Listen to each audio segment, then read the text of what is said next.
Kia EV3, Skoda Elroq. I believe these two new cars are going to be really popular really soon, and you might consider buying one of the two models, and you might wonder what are the main differences between the EV3 and the Skoda Elroq. Now in this video I'm going to tell you what the main differences are, because in this video I'm going to put the cars head to each other. I'm going to do that here in Lisbon with the Kia EV3, and I'm here in sunny Mallorca with the Skoda Elroq. And in this video we're going to compare both models. We're going to compare trunk size, specifications, interior, exterior, the whole lot.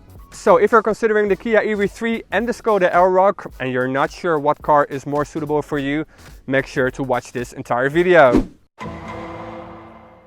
The Kia EV3 is basically the mini-me version of the Kia EV9, which is the massive electric SUV from Kia. However, this Kia EV3 may look like the EV9, it is in fact a lot smaller, and this car is 4 meters and 30 centimeters long. And the Skoda Elroq is basically a smaller version of the Skoda Enyaq. This Skoda Elroq is 4 meters and 50 centimeters long, which makes it 16 centimeters shorter than the Enyaq, but it does make this car a little bit longer than the Kia EV3. This car has a trunk capacity of 460 liters, which is pretty good, and you get a false floor as well, which is always handy. The towing capacity on this car is 1000 kilos. There's also a front or a front trunk or a front boot with a capacity of 25 liters, and you might be able to store your charging cables there if you can really roll them up pretty tight. Trunk capacity on the Elroq is 470 liters, which is around 100 liters less compared to the Enyaq. I believe the Enyaq has a trunk capacity of 580 liters. That doesn't mean that this car isn't practical. This car still offers plenty of room for a big holiday trip with the entire family. You can still fit around 2 or 3 suitcases and a couple of duffel bags. Now this car is also very practical when it comes to storage space, because this car has a lot of cubby spaces. There's even a little net where you can store your charging cable, which is really handy. And you can also move the parcel shelf as well. You can set it to a lower level, and then you can also store some items on the parcel shelf as well. There are two battery sizes. You got 58 kilowatt hours and 81 kilowatt hours. If you go for the small battery, you got a range of 436 kilometers, and if you go for the bigger battery that I have here, you got a range over 600 kilometers. The Elroq is available with 3 battery sizes. There's either 52, 58 and 77 kilowatt hours. If you go for the small battery pack, you get 374 kilometers. Or you go for the middle battery pack, you get 449 kilometers, and if you go for the large battery pack, you get a range of 579 kilometers. Now fast charging is a little bit less impressive on this car. This car can fast charge up to 108 kilowatts if you go for the smaller battery pack. If you go for the bigger battery pack, you can fast charge up to 128 kilowatts, which is not super impressive, especially not for a Kia. Most electric Kias like the EV6 and EV9 can fast charge up to 258 kilowatts, which is really impressive. But this car can fast charge a little bit slower. But at Kia they do tell me that this car has a pretty stable charging curve, so this car can handle its peak power output for a pretty long time. And as a result, you need around 30 minutes to charge an extra 400 kilometers. And I have to say that is actually pretty impressive. The Elroq is a little bit better at fast charging. Even the smallest battery pack can fast charge with a higher output compared to the largest battery pack of the Kia EV3. Because with the small battery pack you can fast charge up to 145 kilowatts. If you go for the middle battery pack, you can fast charge up to 165 kilowatt. And if you go for the large battery pack, you can fast charge up to 175 kilowatts. In this EV3 you always get the same power unit. You always get an electric motor driving the front wheels, and it has a power output of 204 horsepower. So whatever battery size you go for, you always get the same electric motor, which is not super unique, but usually you get a little bit less horsepower if you go for a smaller battery size. However, not in this EV3, you always get 204 horsepower. Which means that if you go for the smaller battery pack, this car is actually a little bit faster. It will do 0 to 62 miles an hour or 0 to 100 kilometers an hour in 7.5 seconds with the small battery pack. And if you go for the bigger battery pack, you will do 0 to 100 in 7.8 seconds. So either way, the car is pretty zippy. It's not insanely fast, but it does feel pretty zippy in and around town. And if you want to have a faster version, you have to wait for either the GT version, because they're going to introduce a super fast GT version. They haven't given me any specs yet, but you can believe that car will be super fast. I'm guessing 400 horsepower, maybe 500 horsepower, who can tell. And you can also get a regular 4x4 version as well that will also have a little bit more power than this regular front wheel driven version.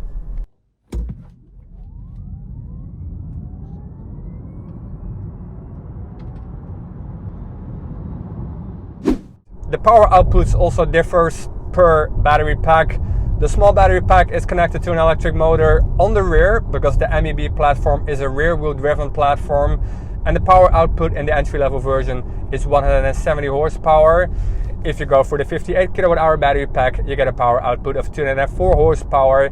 And again, with the larger battery pack, you get the most amount of horsepower, you get 286 horsepower. That's the version I'm driving today. This version will do 0 to 100 kilometers an hour in 6.6 seconds. It's actually a pretty fast car. The top speed of this car is 180 kilometers an hour. And if you got the least amount of horsepower, so in the entry level version, you will do 0 to 100 kilometers an hour in 9 seconds, which is still pretty decent. 170 horsepower is pretty adequate for an entry-level version.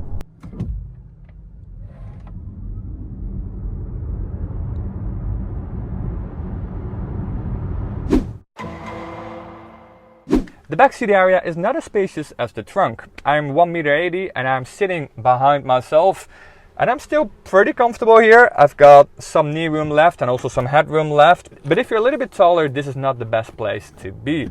Now obviously for kids there's plenty of space here, and there are also plenty of charging ports here. There are 2 USB-C ports that are integrated in the front seats, and you also get a regular power socket down below. So the wheelbase on this car is identical to the wheelbase of the Elroq, so the space between the front and the rear axle. And that means that this car is pretty roomy. I am 1.80 meters and I am sitting behind myself, so to speak, and I've got plenty of knee room and also plenty of headroom as well. Now optional, you can get some heated seats here in the back, and as standard you get 2 USB-C ports. You also get ISOFIX here as well, and you get 3 headrests, and there's also a center armrest with 2 cup holders. You can also get some extra cubby spaces here down here below. You get this plastic tray, so to speak, that you can remove if you want to have like a flat floor. But if you want, you can use this for some extra storage space. Quite handy.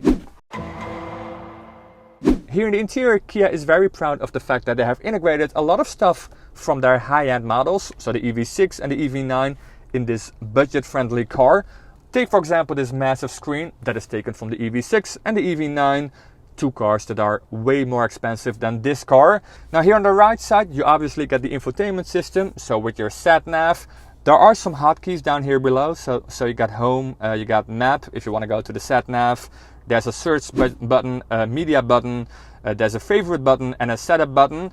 And a little bit left from the infotainment system you get the climate control screen, which is just a little screen, and you can actually make it a little bit bigger by pressing the plus button. And then the screen on the right side is also allocated to the climate controls. Down here below you get some physical buttons for the climate controls as well, by the way. So you get these 2 very big buttons for the temperature for the right side and the left side, and you also get a very big button for the air fan speed. I really like these buttons because they are really easy to operate. Even while not looking at the buttons, you can just find them blind while driving. And then here on the left side, or actually right in front of the driver, you get your regular digital gauge cluster. And on top I got a head-up display as well. Here in the center, you can't get a regular center console, but instead you get this table. I'm not sure how else to describe this, because it looks and it almost feels like a table. As you can see, you can pull it out, and then it basically feels like a table. And actually Kia tells me you can just use this as a table. Just put your laptop down here when you're charging. Now when you're charging, you can also use Netflix on the main screen. You can get Netflix, you can get Disney as well, I believe Amazon Prime too, and YouTube, and I believe some other apps as well. So all in all, you don't have to get bored while charging. Down here below you get a phone charger as well, a wireless phone charger. You get a 12-volt outlet as well, and 2 USB-C ports and 2 cup holders. Skoda Enyaq owners will be very familiar with the interior of the Elroq because you basically get the exact same interior that you get in the Enyaq, which is a bit of a shame because that means that you don't get anything new. We're already familiar with this interior and new is always better. Or is it? Because if you ask me, the interior doesn't feel outdated and all the bugs and malfunctions that the Enyaq had when that car was first introduced are all solved in the Enyaq, and so you don't have them in this brand new Elroq. You get this massive infotainment screen here in the center of the dashboard, and the infotainment system is pretty zippy. It's a very nice infotainment system, a whole lot better than the infotainment system on the Enyaq a couple of years ago.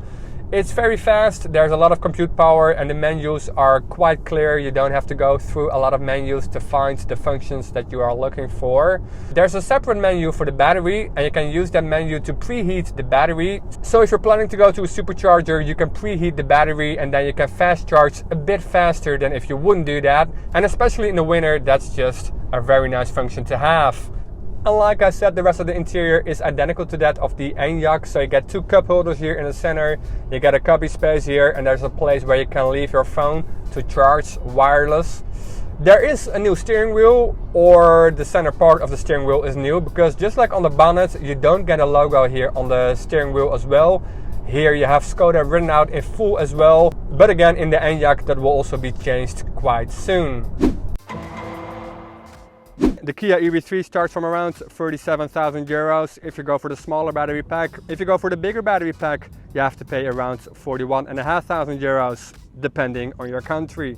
Now the Skoda Elroq starts from around 35,000 euros, also depending on your country. If you go for the entry-level version, the top-level version starts from around 33,000 euros. So that's basically everything you need to know about both cars. If you got any more questions, make sure to check out my full reviews on both cars. I made two separate videos, one with the Elroq and one with the EV3, and I tell a lot more stuff in those videos. I also take the cars out for a drive. And if you still got any questions after watching those videos, make sure to leave the questions in the comment section down here below, and I will try to answer them as good as I can. Now if you like this video, give it a big thumbs up, and if you want to see more videos like this in the future, hit that subscribe button, and then I'll see you in the next one.